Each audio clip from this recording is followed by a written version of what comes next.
د پټې ټولنې د اصطلاحاتو څخه به خامخا خبر وئ. د سیکریټ سوسایټي څخه مطلب هغه سازمانونه دي چې د کومه عملیات یا اپریشن پټ یا خوندي ساتل کیږي. له دې سره د یو ځای کېدونکي خلکو څخه دا لوړ اخیستل کیږي چې د دوی کړه وړه او رازونه به پټ ساتي. نن سبا په نړۍ کې په همداسې ډول ډیر پټ سازمانونه موجود دي. په همداسې ډول یو سازمان د الومیناتي په نوم پیژندل کیږي. ویل کیږي چې دا خفیه ډله په 1976 میلادي کال کې یو پروفیسر په جرمني کې منځته راوړه. خو رښتیا دا دی چې دا ډله هغه وخت منځته راغله کومه ورځ چې انسان او شیطان د ځمکې سر ته راولېږل شول او شیطان د الله جل جلاله حکم ونه منلو چې آدم ته سجده وکړي او دښمني یې ورسره شروع کړه. د دې لامل دا دی چې د دې سازمان طرحې پلانونه ټول هغه دي کوم چې د شیطان دي او شیطان د لومړۍ ورځې څخه د ځمکې په سر موجود دی. د دې معنا دا ده چې که څه هم دا سازمان د نوي اپډیټ په ډول په 1976 کې منځته راغلی دی، خو د دې سازمان شیطاني نظریات هر وخت د ځمکې په مخ باندې موجود دي. د الومیناتي لفظي معنا ده روښنایي یا د علم له روښنایۍ څخه منور. په الومیناتي کې شامل خلک دا دعوه کوي چې موږ د یو داسې علم څخه برخمن یو چې له موږ څخه بغیر له هیڅ چا سره نشته، او همدا علم دی چې نوموړې ډله له نورو خلکو څخه تر ټولو بهترین خلک یې جوړ کړي دي. که په عامه اصطلاح ووایو دا خلک د علم له امله له ټولې نړۍ څخه بهتر دي. اوس پوښتنه دا راپورته کیږي چې دا د الومیناتي له ډلې سره کوم ډول علم ورسره دی چې د هغې په اساس نوموړي خپل ځانونه له ټولو څخه بهتر بولي. د دې پوښتنې څیرلی ځواب له هیڅ چا سره نشته، ځکه چې دا خلک خپل عملیات ډیر خوندي ساتي. خو لیکن ډیری سرچینې دا دعوه کوي چې هغه علم کوم چې له دې ډلې الومیناتي سره ورسره دی د هغې په مرسته هغه له ټولو نورو خلکو څخه ځانونه بهتر بولي. هغه په حقیقت کې د کابالا په نوم توره جادو ده. ملګرو، کابالا جادو د بابل د رسم رواج یوه مشهوره جادو ده. د بابل تهذیب له نن څخه 3000 کاله مخکې تیر شوی دی او د دې آثار او نښې په ننني عراق کې موجود دي. د کابالا په نوم د دې شیطاني جادو په باره کې داسې ویل کیږي چې د دې جادو په اساس هر ناممکن کار ممکن جوړېدلی شي. د دې لپاره د ځینو سرچینو په اساس چې دا دعوه لري چې هغه علم د کوم په اساس چې نوموړي خلک خپل ځانونه منور ګڼي دا په حقیقت کې د بابل هغه توره جادو ده چې د کابالا په نوم پیژندل کیږي. اوس راځو د دې په طرف چې هغه کوم خفیه او شیطاني ضرورتونه وي چې د هغې په واسطه د الومیناتي ډله په وجود راغله. د الومیناتي له ټولو څخه لومړنی مقصد دا دی چې هغه له ټولې نړۍ څخه د مذهبونو ختمول دي. دا یوه انټي ریلیژن سیکریټ سوسایټي ده یا د مذهب د رازونو ضد ټولنه ده چې د نړۍ د ټولو مذاهبو په خلاف ده. دا خلک الله جل جلاله او د مذهب تصور د انسانانو په لاس جوړ شوی د انسانانو لپاره توهینات بولي. د دې خلکو په اساس مذهب انسان له مادي پرمختګ او شتمنۍ څخه محروموي. دا خلک د الله جل جلاله او اسلام تصور ختمول غواړي. د دې هدف د ترلاسه کولو لپاره د دې ډلې ټول کارونه پوره کړي دي او د دې لپاره هغوی په نړۍ کې عدالتي نظام رامنځته کړ او د خلکو په زړونو کې ځای ورته پیدا کړ چې ترڅو خلک د سیکولریزم او لیبرالیزم په نوم له مذهب څخه لرې لاړ شي. موږ خپل ټولو لیدونکو ته خبرداری ورکوو چې تاسو د الومیناتي د پروپاګند په پوهېدو سره د سیکولریزم او لیبرالیزم په فریب او دوکه کې مه راځئ. سیکولریزم له مذهبي بنسټونو څخه د دولت جلا کولو ته وایي. دا خلک د نړۍ په ابادۍ کې کمښت راوستل او په نړۍ کې د آسماني دینونو ختمول هم د الومیناتي په اهدافو کې دي. دا ډله دا هم غواړي چې په نړۍ کې نشهیي توکي عام قاچاق او د نړۍ هر ځای ته ورسیږي او د پورنوګرافیک یعنی لوڅو فلمونو ته د هنر د نامو په ورکولو سره وده ورکوي او پروموټ کوي. خطرناکه خبره دا ده چې ایلومیناتي خپلو ټولو مقاصدو ته ډیره نږدې رسیدلې ده. په دې باندې به بیا خبرې کوو انشاءالله چې څه ډول د لوڅو فلمونو په اساس د خلافت عثمانیه په وخت کې د مسلمانانو په خلاف استعمال شوي وې. ملګرو دا ډله غواړي چې د نړۍ په هر څه باندې کنټرول ترلاسه کړي او په نړۍ کې یو مرکزي دولت راوستل غواړي. د دې مرکزي دولت په واسطه به په نړۍ کې دا شیطانی افکار د ایلومیناټي په ایجنډا کې موجود دي. اوس پوښتنه دا راپورته کیږي چې د ایلومیناټي ډله څه ډول عملیات کوي. د ایلومیناټي د عملیاتو دوه لارې دي. لومړی لاره دا ده چې دا خلک په نړۍ کې د مختلفو او طاقتورو پټو ټولنو پټ او طاقتور خلک په پیسو اخلي او دا خلک د خپلو اهدافو لپاره استعمالوي. د مثال په ډول د فریمیسنز په نوم یوې پټې ډلې څخه به ډیر خلک خبر وي. د فریمیسنز څخه راوتونکي رهبران په ظاهر کې فریمیسنز دي خو په حقیقت کې دا ټول خلک د یو سازمان تر ادارې لاندې کار کوي. د فریمیسنز ډیری رهبران د ایلومیناټي د لاسونو ساتیرای دی او په اصطلاح کې ایلومیناټي د فریمیسنز په نوم د پټې ډلې په منځ کې په وجود راغلی ده. فریمیسنز د ایلومیناټي په منځ کې کار کوي او د دې پټې ډلې رهبران د خپلو اهدافو د ترلاسه کولو لپاره استعمالیږي.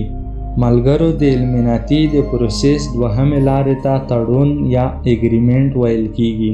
دا تړون د ایلومیناټي او د هغه خلکو په منځ کې کیږي څوک چې په ژوند کې نوم، شهرت او پیسې غواړي.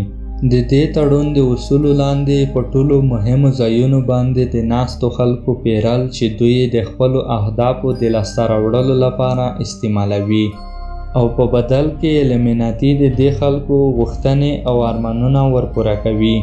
په همداسې ډول ویل کیږي چې د IMF او ورلد بانک رئیسان د ایلومیناټي په امر ټاکل کیږي او ښکاره ده چې د امریکا ډیری رئیس جمهوران د دوی تر لاس لاندې کار کوي. په دې رئیس جمهورانو کې رینالډ ریګن، جارج بوش سینیئر او جارج بوش جونیئر له دې څخه ورئخوا همداسې نور امریکایي ولسمشران شامل دي. اوسنی ولسمشر ټرمپ او جو بایډن په باره کې هم ویل کیږي چې هغه د ایلومیناټي غړي دي او د ایلومیناټي لپاره کار کوي. له دې څخه علاوه ایلومیناټي له ډیرو ناکامو او په مشکلاتو کې د بند اکټرانو سره او د ډیرو په زړه پورې اکټرانو سره او له سندرغاړو سره تړون کوي او د دې تړون په اساس دا خلک په میډیا کې کامیابي ور په برخه کوي او په بدل کې له دې خلکو څخه خپل کار اخلي. د مثال په ډول لیډي ګاګا، بیسټین فیر، میډونا، جسټن بیبر او کینیا ویس په باره کې ویل کیږي چې دا 15 سندرغاړي د ایلومیناټي لپاره کار کوي. د دې خبرې ثبوت د دې 15 سندرغاړو د سندرو له البومونو څخه معلومولای شو. د مثال په ډول دا سندرغاړي د خپلو سندرو په البومونو کې داسې اشارې کوي چې د ایلومیناټي نښې دي. د یوې څېړنې په اساس د نړۍ په مخ باندې څومره نفوس چې دی له دوی څخه 1% آبادي د ایلومیناټي ده. دا د نړۍ تر ټولو مالداره خلک دي. ویل کیږي چې د دې 14 بلډ لاین یعنی 14 قبیلې دي چې بني اسرائیل نومیږي او همدا 14 قبیلې په نړۍ کې د بانک ملکیت، د سیاست ملکیت او د نړۍ ټوله میډیا او ټي وي چینل هم کنټرولوي او د دې هدف دا دی چې په ټوله نړۍ باندې بادشاهي وکړي، کوم چې ډیری وخت دا د نیو ورلد آرډر په نامه سره پیژندل کیږي. د ایلومیناټي له 14 قبیلو څخه د ډیوډ راک فیلر یوه کورنۍ ده او دوهمه کورنۍ د راک چایلډ ده. دا دوی کورنۍ د امریکا او ټولې نړۍ اقتصادي نظام د دوی په کنټرول کې دی او د امریکا هیواد د فیډرل ریزرو بانک خاوندان دي او د دې بانک څخه په قرض اخیستلو سره سره امریکا د دې بانک په لومه کې ولوېده. راک فیلر امریکا هیواد کنټرولوي او راک چایلډ یورپ کنټرولوي. ډیوډ راک فیلر د بهرنیو اړیکو شورا او د درې اړخیز کمیسیون بنسټ ایښودونکي دي او دا دواړه سازمانونه په ګډه باندې د دوی لپاره پالیسي جوړوي او دا د نړۍ لپاره د راتلونکي ګټه ده ځکه کومې پالیسۍ چې جوړیږي په دې کې یو پیغام بار بار لیدل کیږي او هغه دا دی چې موږ یو نړیوال ون ورلد آرډر ته ضرورت لرو لیدونکو د ایلومیناتي نښې نن سبا په لویو سازمانونو کې د میډیا څخه بغیر په سوشل میډیا باندې په مسلسل ډول لیدل کیږي. دا هر څه هغه یوه طریقه امتحانوي چې ترڅو د خلکو په فکرونو باندې نفس او خودغرضي بریالي شي. خلک د پیسو، نوم، شهرت، سیکس او داسې نورو نفساني خواهشاتو او خودغرضیو د پوره کولو لپاره یې استعمالوي او خپل اهداف ورباندې پوره کوي. په خاص ډول د دې ځانګړی هدف نوی ځوان نسل دی. د دې له امله په رسنیو او ټولنیزو رسنیو په اساس داسې خپرونې وړاندې کوي چې شیطانیت ته وده ورکوي. اوس راځو ایلومیناتي د نښو په طرف. دلته دا خبره ډیره د یادولو وړ ده چې د ایلومیناتي او فریمنسن سمبولونه یا نښې له یو بل سره ډیر ورته والی لري. ایلومیناتي چې تر ټولو زیاته استعمالوي هغه نښه آل سین آی ده، یعنی هر وخت لیدونکي سترګه. په ایلومیناتي کې شامل خلک دا دعوا کوي چې دا خلک د آل سین آی په ډول دي چې د دوی له نظره له دوی څخه هیڅ نشي پټېدلی. دا د ایلومیناتي عمومي علامه ده، یعنی دا نښه د ایلومیناتي لپاره زیاته کارول کیږي. د ایلومیناتي لپاره بله تر ټولو زیاته استعمالیدونکې نښه کوانګ دی. په اروپایي کلتور کې کوانګ د عقلمندۍ نمایندګي کوي.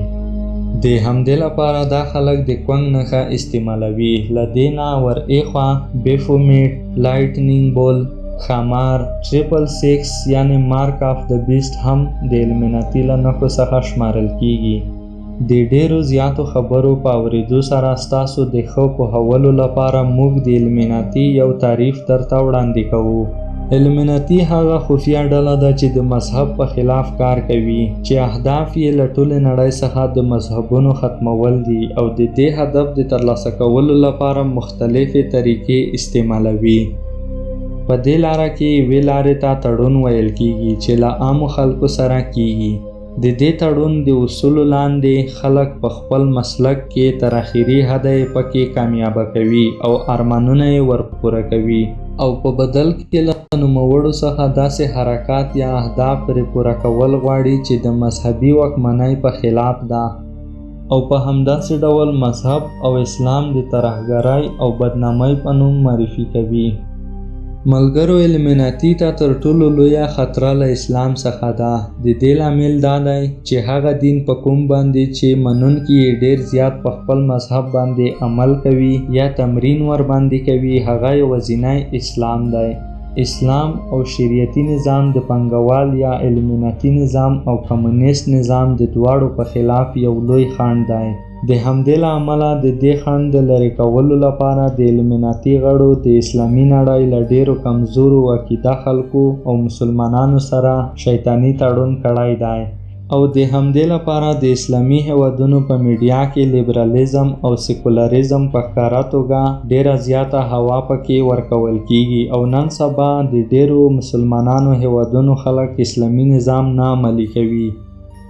اوس ضرورت د دې خبرې دی چې موږ باید د ایلومیناتي سکانس ابیلیټي یا دوهمه وړتیا وپیژنو او له ایلومیناتي سره چې څوک کار کوي هغه باید افشا او ښکاره کړو. ملګرو، هیله لرم چې د نن ویډیو مو خوښه شوې وي. که چیرته مو ویډیو خوښه شوه لایک یې کړئ او له ملګرو سره یې شیر کړئ. د نورو په زړه پورې ویډیوګانو لپاره زموږ چینل حتما در سره سبسکرایب کړئ. زما نوم دی سمیع الله ابرار او تاسو غوږ وئ پښتو ډسکوري ته. انشاءالله بیا در سره یو ځای کېږم په یوه نوي په زړه پورې موضوع کې. تر هغې ماته اجازت راکړئ او تاسو په لوی او مهربانه خدای سپارم. Thanks for watching.